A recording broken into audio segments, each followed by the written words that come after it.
Me and my cousin Tom were at home alone. My parents and siblings had left for Maryland earlier in the day to visit with our grandparents for Christmas. The plan was for us to join them on Christmas Eve. I had to dog sit and my cousin Tom was keeping me company. They had left at roughly 2 p.m., and by night we were completely bored. We started watching some horror movies and had gotten in the horror movie mood. Not scared, but excited. It's hard to explain the feeling, excited to be scared. So a quick Google search led us to this amazingly simple game. We had everything we needed already at home, and we could do it. This was something neither of us believed would work, even in the tiniest little bit. Our plan was to disprove it for science. Let me describe my house real quick. Pretty average 2-story house, 4-bedroom, 2-bath, large basement, and living room. 11 p.m. This is to me when our night started. We started to assemble everything we would need in the kitchen. 2 large candles, 2 note cards, a sewing needle, 2 lighters, 2 bags of salt, and a silver cross on a chain, which was hung on my sister's door to keep whatever we summoned out if it worked. When we finished collecting all of this, we were getting pretty excited and were definitely no longer bored. 11:58. After writing down our names, Willie and Tom pricked our fingers and put a dot of blood on our pieces of paper and stepped outside with all of our supplies. We placed our bloodied names on the doorstep and waited for midnight. At 11:59, we knocked on our own door 22 times. Midnight. We walked into my house, lit our candles, and commenced the game. It was pretty simple for a while, walking around pretending we could feel cold spots, and basically playing the paranormal investigator. We played this for about an hour before we got bored. I decided I was done playing this dumb game and sat down on the couch with my candle and talked to Tom, who was feeling pretty much the same as I was about the game. We managed to talk for maybe 5 minutes. I was looking at Tom, and he was looking around when he stopped talking in mid-sentence, his eyes fixed on something. Without saying a word, I looked over to see what he saw. In that doorway was a very black outline, darker than pitch black, blacker than the blackness of the house outline in the darkness. This thing was standing in the doorway to the kitchen, leading to the living room. It was almost human, but so much worse. His head was touching the top of the doorway, and its shoulders were touching the sides. This thing's arms were down near where my knees would be if I stood in that doorway. This thing's eyes were the darkest part. It looks like the darkness condensed so far that it created a hole in the world. It looked right at us. The only reason I know that this thing was not a figment of my imagination was that when I started describing it, Tom finished the description. We ran into my room, which had felt safest the entire night. We did not shut the door, which was against the rules. If you close a door, it would know exactly where you were. So we saw this thing pass the door and go down the hallway. As it did this, the draft it created blew out my candle. A draft is too kind of a word. This was a wind. I could not get it to light.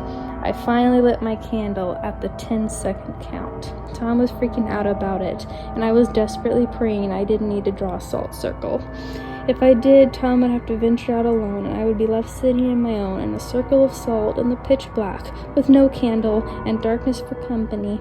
At this point, we decided we needed to get downstairs and stay there. 2:30 a.m. We walked quickly but silently down the stairs and huddled in the basement corner near the fireplace. I do not know how we managed it, but we somehow managed to create what I can only describe as a bubble of positive energy.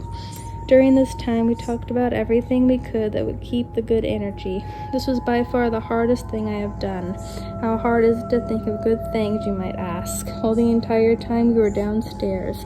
Footprints were stomping up and down the stairs, all through the kitchen and the hallway above us, and every once in a while we could see a face looking at us from the stairs. So I would say it was pretty damn hard to keep that shield up. We sat down there for what felt like years and years. The clock on the wall seemed to move way too slow. When 3:33 finally came around, the worst part was that my phone suddenly turned on at full volume. I take this as a thing saying goodbye in its own way. We immediately left and booked it out of there and just got in the car and drove till daylight, neither of us able to believe what just happened. So I was able to talk 3 friends into playing the midnight game with me last night. Obviously not their real names, but for the sake of easier reading, we'll call them Ryan, Elliot, Sarah, and then me. I made sure everyone knew the rules, the do's and don'ts, and that this ritual was to be taken seriously. My friends are goofballs, but they aren't stupid when it comes to things like this. All 3 are like me, skeptical but just enough of belief to keep them weary of the paranormal. In preparation, we turned off everything electronic and covered every mirror we could find.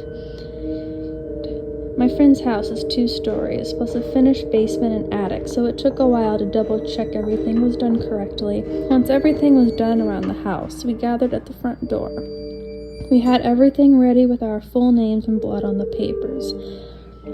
Honestly, I've never heard a group of 20-somethings complain so much about a little prick to the finger, but that is neither here nor there. It is also important to note that we turned off all of our cell phones after we synced up our watches. After everyone gave their final, okay, let's do this, we turned off the last light and lit our candles. I made sure our knocks were 100% correct, the last knock landing exactly at midnight. Everyone put their hand on the knob to open the door. Then we blew out our candles at the same time. We closed the door and relit our candles.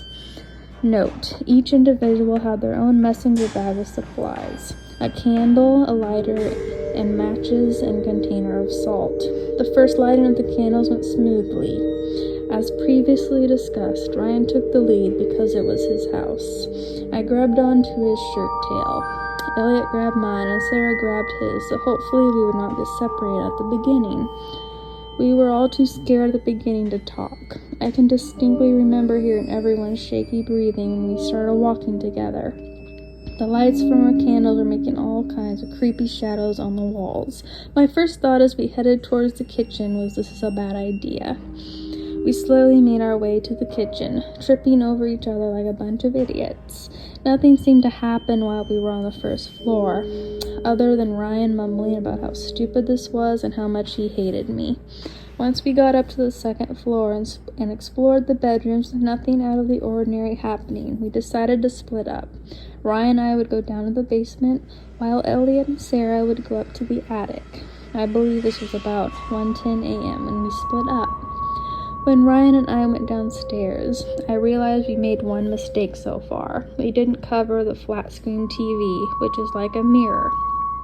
I could have sworn I saw a man standing by the front door in the reflection of the TV. I poked at Ryan and pointed with my candle, but at that point the figure was gone. After that, I almost fell down the stairs because my legs were wobbling so much. Ryan kept saying he didn't feel well and just wanted to put salt around himself until the end of the game. But I kept pushing until we were in the basement. Once we got to the bottom, the door slammed shut. We both screamed, and I mean screamed like some freaking 5-year-olds watching Jaws. After about 30 seconds of pure terror, our candles were still lit, so I told Ryan to just keep moving. He wouldn't budge, so I held the candle up to his face to see him staring in horror at the door leading upstairs. Ryan grabbed the salt out of his bag and drew a circle around himself. "What the hell are you doing?" I whispered. He said something akin to F you and sorry. I didn't want to leave him down in the basement alone, but I also didn't want to end the game so quickly. After all, my candle hadn't gone out once yet. I told him I had to keep moving and asked if he'd be okay. His response was again very colorful in nature, but he agreed and sat down in his circle and put his hoodie up over his head. I told him if something happened to scream as loud as he could and I will come back to turn the lights on. At this point, I knew I needed to find Elliot and Sarah to join back up with them. This was my worst nightmare. I was alone playing the midnight game in a damn basement, no less. I walked slowly around the basement first, though, because I didn't want to get caught on the stairs trying to light my candle. It must have worked because I was able to get back up to the main floor without any problems, though I still felt really sick about leaving Ryan.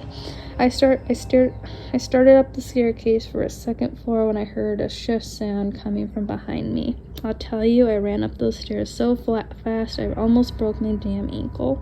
I'm assuming it was the wind from running, but my candle went out when I made it to the top. I dug into my bag and flicked the lighter on. Luckily, my candle relit easily. Sarah, I said in a loud whisper, but didn't hear anything. I went upstairs to the attic and called my friends again. Still no response. I almost turned on the lights. I was getting so scared. I thought I could hear scuffling over at the far corner of the attic, so I kept moving towards the noise. Guys, I said again and finally got a response of a blown-out candle and Elliot.